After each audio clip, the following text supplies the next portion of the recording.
Welcome to Luca is a Billionaire, where the only thing I invest in is your answers.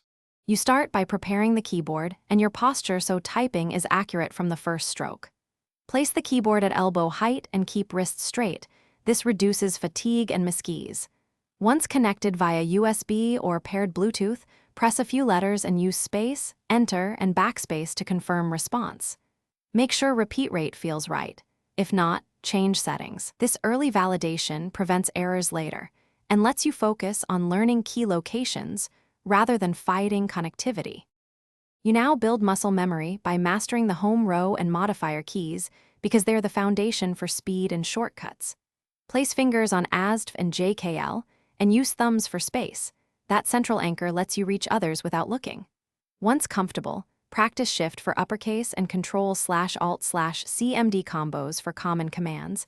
These reduce clicks and increase efficiency.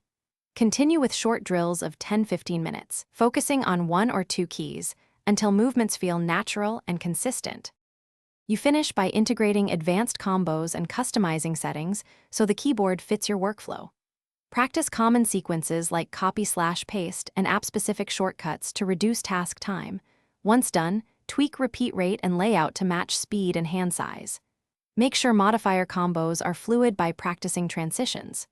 If keys stop responding, reboot your device, repair Bluetooth or replace batteries, and update drivers. This quick troubleshooting covers most hardware and connection issues, so you can.